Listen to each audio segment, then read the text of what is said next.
Bismillahirrahmanirrahim. Assalamu alaikum dear students. Hope you are feeling well.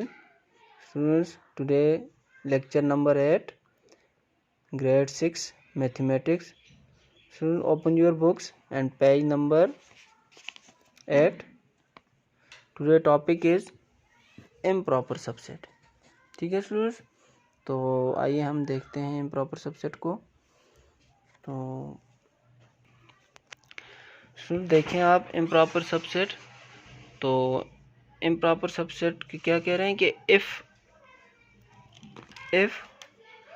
A is equal to B, then A is called improper subset of B.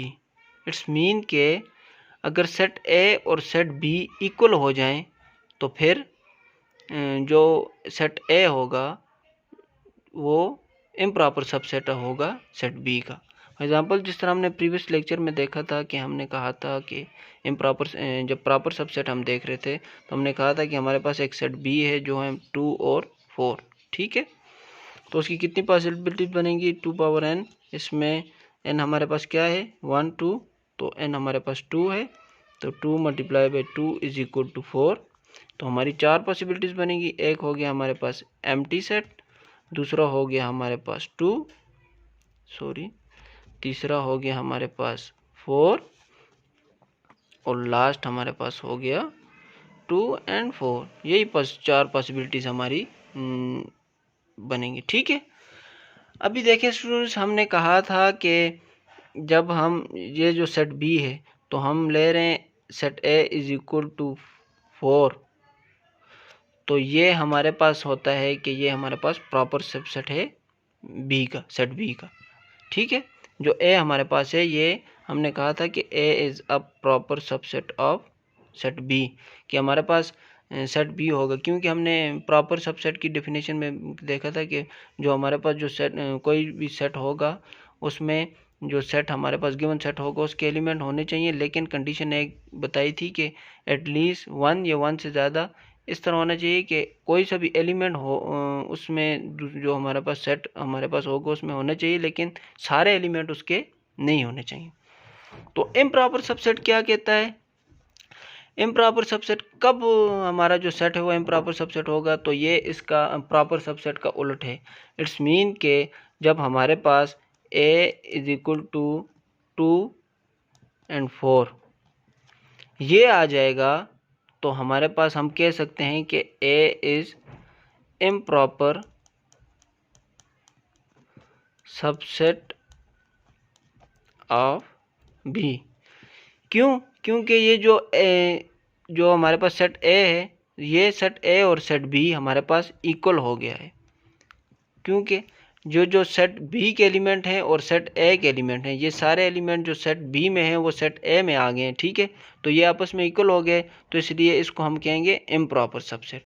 कोई भी हमारे पास कोई भी हमारे पास set ए होगा जिसमें जो सेट बी है, कोई भी सेट हो, सेट ए या सेट बी नहीं, कोई भी सेट हमारे पास जब होगा जिसमें जो एलिमेंट जो सेट बी के हैं वो सेट ए के, या फॉर एग्जांपल हम सेट बी नहीं कहें, हम उसको कहें सेट सी है या सेट एक्स है, जो भी कहें, जो सेट हमारे पास गिवन होगा और जो हम सेट जो हमारे पास आएगा, अगर उसके और जो सेट हमारे पास आएगा उसके एलिमेंट्स आपस में बराबर होंगे या इक्वल होंगे तो उसको हम कहेंगे इम्प्रॉपर सबसेट, ठीक है।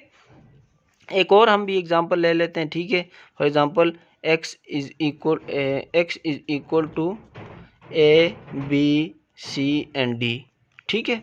तो इसके हम पहले पॉसिबिलिटीज देखते हैं। फार्मूला लगाएंगे 2 power n is equal to 2 की power 4, 2 multiply by 2 multiply by 2 multiply by 2, 2 2 ज़ार 4, 4 2 ज़ार 8, 8 2 ज़ार 16।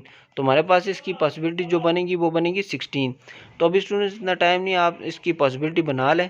फॉर एग्जांपल हम कहते हैं कि हमारे पास एक पॉसिबिलिटी बनती है ए, ठीक है, एक बनती है हमारे पास बी, एक हमारे पास बनेगी एम्प्टी सेट की, ठीक है, एक हमारे पास बनेगी सी की, और एक हमारे पास ये पॉसिबिलिटी भी तो होगी ना students, A B C and D.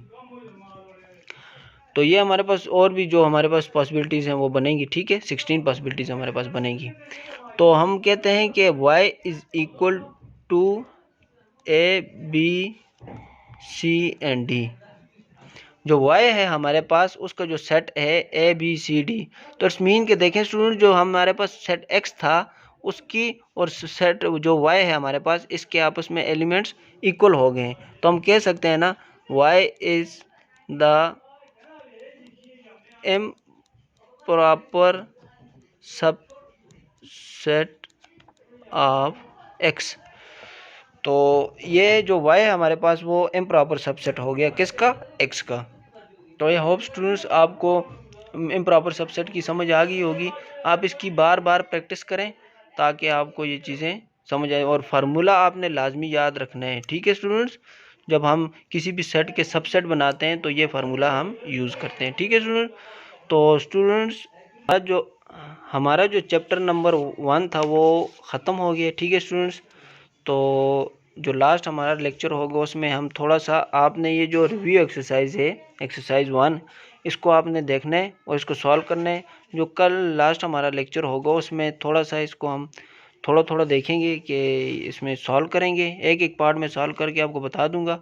और इसको आपने जो मैंने आपको टॉपिक करवाए हैं इस चैप्टर में, ठीक है, जो प्रीवियस सारे टॉपिक हैं उन टॉपिक्स में से ही ये क्वेश्चन हैं। ठीक है, तो आपको आई होप कि इजीली आप इस एक्सरसाइज को कर लेंगे, लेकिन फिर भी मैं नेक्स्ट लेक्चर में इसको थोड़ा सा सॉल्व करूँगा ताकि आपको सारी समझ आ जाए।